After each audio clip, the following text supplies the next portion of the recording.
नमस्कार मुलांनो, मी तुमची 5वीची क्लास टीचर कमला देवरानी। आजचा दिनांक आहे 2 जानेवारी 2021। आपली इयत्ता आहे 5वी तुकडी 1। आजचा दिन आहे शनिवार। विषय मराठी। पाठ 18वा पैशांचे व्यवहार। तर चला मुलांनो, आज आपण मराठीचा हा विषय शिकूया। ही आहे आपली मराठी सुलभ भारती इयत्ता 5वीची पाठ्यपुस्तक। आज आपण धडा 18 पैशांचे व्यवहार हा पाठ शिकणार आहोत। खालील चित्रे पहा। पैशांचे व्यवहार कोठे कोठे होतात? अगोदर आपण जाणून घेऊया पैशांचे व्यवहार म्हणजे काय। आपण कोणाकडून पैसे घेतो किंवा कोणाला पैसे देतो, तर या पैशांच्या देवाण आणि घेवाण म्हणजे घ्यायचे पैसे किंवा द्यायचे याला म्हणतात पैशांचे व्यवहार। हे चित्र पहा, चित्र क्रमांक 1। हे कुठल्या जागेचे चित्र असेल बघा? हे आहे बँकेचे चित्र। आपण बँकेमध्ये पैसे जमा करतो किंवा आपले पैसे बँकेच्या खात्यामधून आपण पैसे काढून घेतो। या चित्रात तुम्हाला दिसतं आहे की 3 लोक लाईनमध्ये उभी आहेत आणि ते लोक बँकेमध्ये आपलं पैशांचे व्यवहार करण्यासाठी गेले आहेत। आणि एक माणसाच्या हातामध्ये बघा पैसे आहेत, तो पैसे घेऊन बँकेतून बाहेर पडत आहे। आता चित्र क्रमांक 2 पहा। हे कुठल्या जागेचे चित्र आहे? ही आहे भाजीची बाजार, मार्केट, भाजी मार्केट, भाजीची मंडई, आपण मार्केट म्हणूया। या चित्रामध्ये तुम्हाला काय दिसतंय? कोण भाजी विकते? या चित्रात एक बाई भाजी विकत आहे आणि विकताना कोण कोण घेते? 3 माणसे जे आहे ते भाजी विकत घेत आहेत। एक माणूस बघा भाजी घेतल्यानंतर बाईला पैसे देतोय, म्हणजे हे पण आता पैशांचे व्यवहार झाले। चित्र क्रमांक 3 बघा। हे कुठल्या जागेचे चित्र आहे? हे आहे वीज देयक केंद्र। आपण आपल्या घरामध्ये लाईट वापरतो, वीज वापरतो। वीज वापरल्यानंतर आपल्याला त्या विजाचे घरामध्ये बिल येतं आणि ते बिल भरण्यासाठी आपल्याला वीज देयक केंद्र इथे जावं लागतं। आपण आपलं जेवढं बिल येईल तेवढं आपल्याला तिकडे पैसे द्यावं लागतं। तर इकडे पण आपल्या पैशांचा व्यवहार होतो, ठीक आहे। तर हे आहे वीज देयक केंद्र। आता चित्र क्रमांक 4 पहा। हे आहे टेलिफोन एक्सचेंज। टेलिफोन एक्सचेंज जेव्हा अगोदर घरामध्ये फोन होते असे, तेव्हा टेलिफोनचे बिल येतात आणि मग आपण तिकडे टेलिफोन एक्सचेंजमध्ये आपल्या टेलिफोनचे बिल भरत होतो। आता तर आपल्याकडे मोबाईल आला आहे आणि आपण मोबाईलमध्ये रिचार्ज करतो। खूप कमी लोकांच्या घरामध्ये आता असे टेलिफोन दिसतात। सर्वांच्याकडे आता हातामध्ये मोबाईल आला आहे, पण अगोदर असे टेलिफोन होते घरामध्ये आणि महिन्याच्या शेवटी आपण तिकडे टेलिफोन एक्सचेंजमध्ये टेलिफोनचे बिल भरत होतो। ही बाई पण बघा आपल्या टेलिफोनचे बिल भरण्यासाठी इकडे आली आहे, म्हणजे इकडे पण पैशांचे व्यवहार होतो आहे। आता पुढचा चित्र पहा, चित्र क्रमांक 5। हे कुठल्या जागेचे चित्र आहे?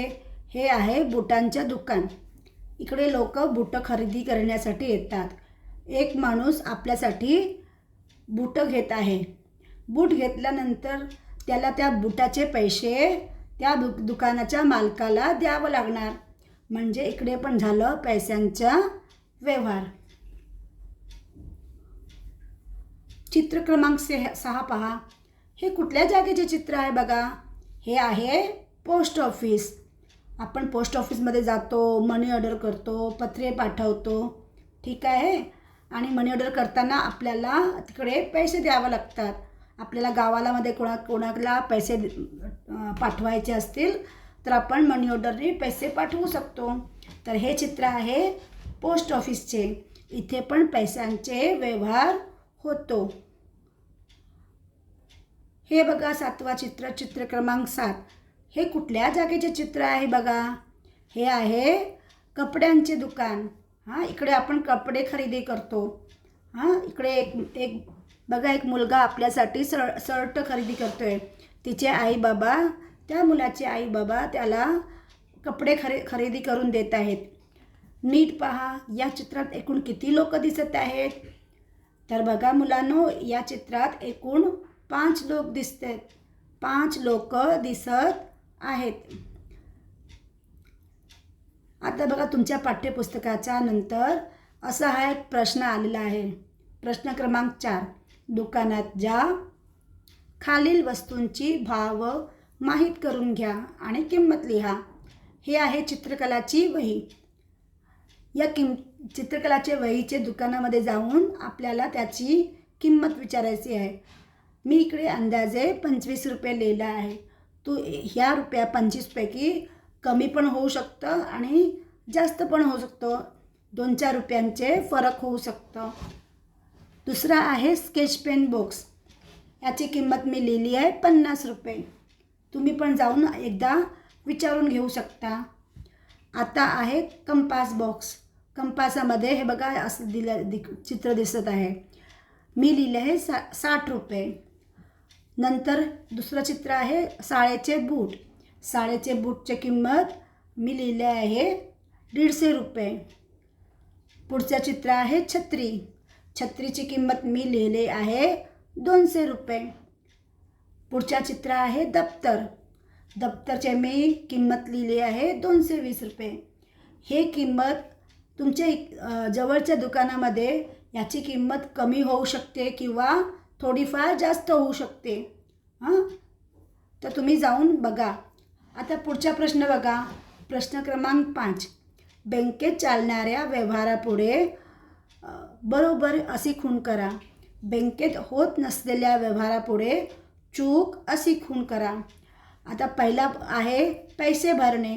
तर आपण बँकेमध्ये पैसे भरतो म्हणून मी त्याच्यासमोर बरोबर अशी खूण केली आहे. दुसरं बघा, पैसे काढणे. पैसे काढणे पण आपण बँकेमध्ये करतो म्हणजे हे पण आहे बरोबर. पत्र टाकणे चूक. चेक देणे बरोबर. 5वा आहे मनी ऑर्डर करणे. हे पण चूक. 6वा आहे विम्याची रक्कम भरणे बरोबर. 7वा आहे दागिने सुरक्षित ठेवणे बरोबर. 8वा आहे चेक वटवणे. म्हणजे आपल्याकडे कोणाचा चेक दिला असेल तर त्या चेकच्या बदल्यात आपण पैसे घेतो, त्याला म्हणतात चेक वटवणे. चेक वटवणे आपण बँकेमध्ये करतो ना, म्हणून मी त्याला बरोबर केलं आहे. 9वा आहे वीज बिल भरणे. हे पण बरोबर. 10वा आहे कर्ज घेणे. कर्ज घेणे हे पण आहे बरोबर. 11वा आहे दागिने गहाण ठेवणे बरोबर. 12वा आहे मुदत ठेवीची योजना. हे पण आहे बरोबर. इकडे माझा पाठ संपत येत आहे. मुलांनो, चला आपली काळजी घ्या. आता ही पाठ मी संपवते आहे. थँक्यू.